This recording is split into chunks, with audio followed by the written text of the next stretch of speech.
Bis Mahendra Trans dikontrakan. Ke PO lain sampai kapan Mas? Sampai habis pemilu, sampai Januari.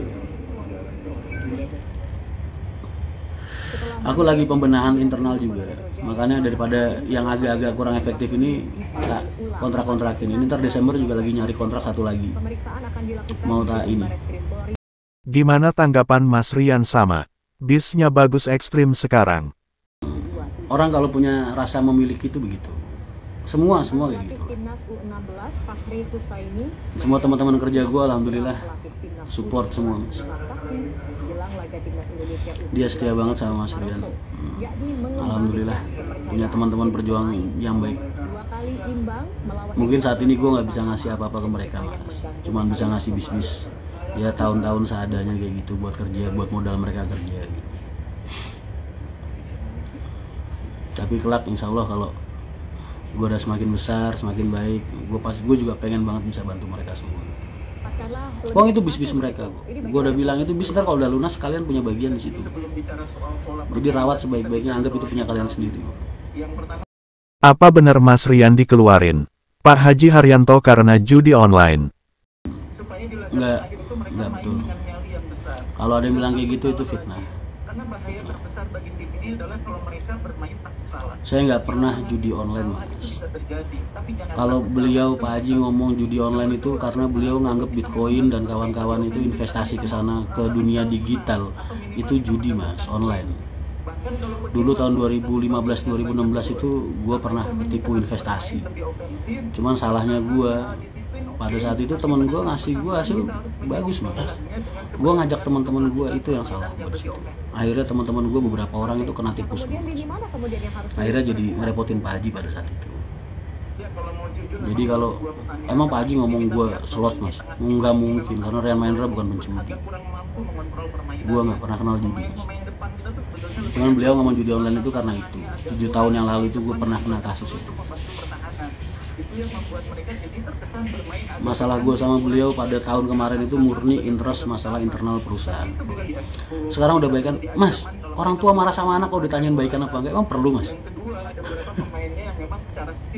Lu nggak pernah dimarahin sama bapak lu Mas? Kalau lu habis dimarahin sama bapak lu terus orang nanya lu udah baikan lu sama bapak lu gitu? Seolah-olah kayak bapak sama anak ini bisa saling membenci gitu. Nggak perlu ada kata-kata kayak gitu. Anak dimarahin bapak ya gitu. Cuman pada saat itu kan beliau public figure, gua public figure. Jadi akhirnya masalah internal perusahaan jadi keangkat ke media. Nah kalau beliau nggak bisa menjelaskan masalah aslinya internal perusahaan apa, terus yang dibahas kajian gua 7 tahun yang lalu yang udah lewat berlalu. Ya kan berarti karena emang masalahnya nggak bisa dibahas di publik gitu. Dan gua anggap beliau marah kayak gitu kan, gua juga nggak ngebales kan. Emang pernah ada statement gua nentang atau mungkin gue ngebales amarah beliau kan dari dulu vlog-vlog gue, pernyataan-pernyataan gue aduh juga. Karena emang gue tahu diri Mas. Ketika orang tua marah itu anak ya diem Mas, itu adab namanya. Jangan lu samain sama artis-artis, anak sama ibu ribut, wah rame di media saut-sautan. Wah buat gue itu bukan moral orang-orang Islam. Gak gitu, itu bukan moral muslim. Gimana ceritanya Mas Rian bisa dicalonin Mas Anas jadi DPR?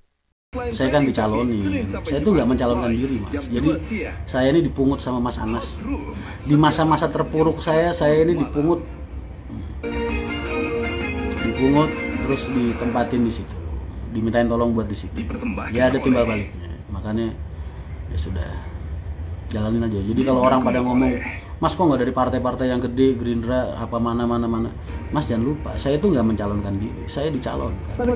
Saya dicalonkan, dipercaya sama Mas Anas buat nyari suara di dapil saya.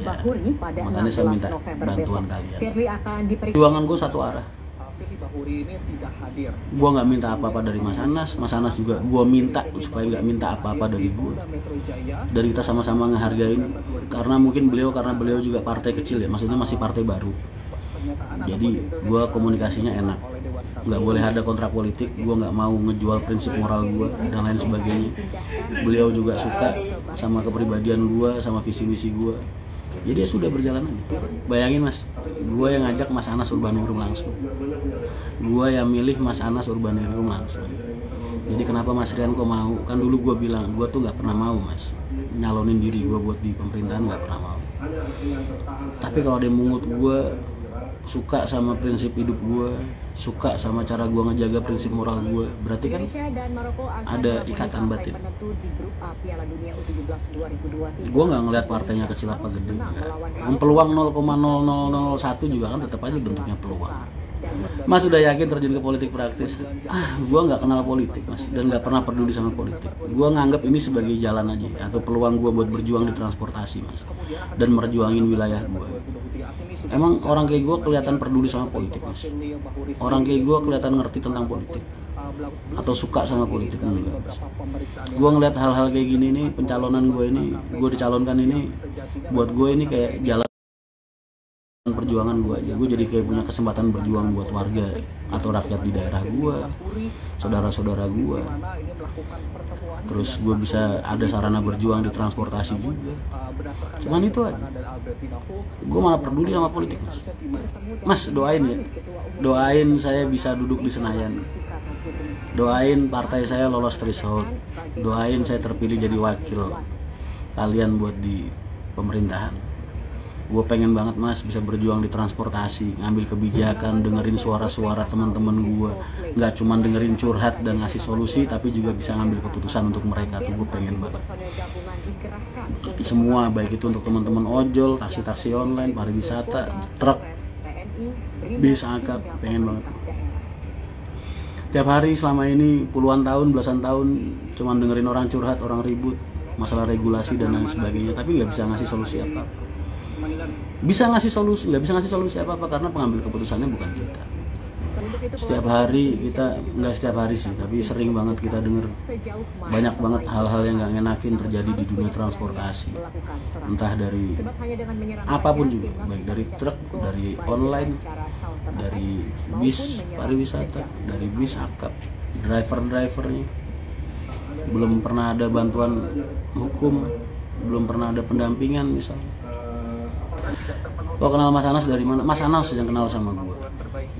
Beliau ngikutin perkembangan gue. Mungkin beliau ngelihatnya Mas Rian Rian Mahendra ini salah satu influencer atau motivator yang positif, yang banyak masa, banyak perhatian dan lain sebagainya.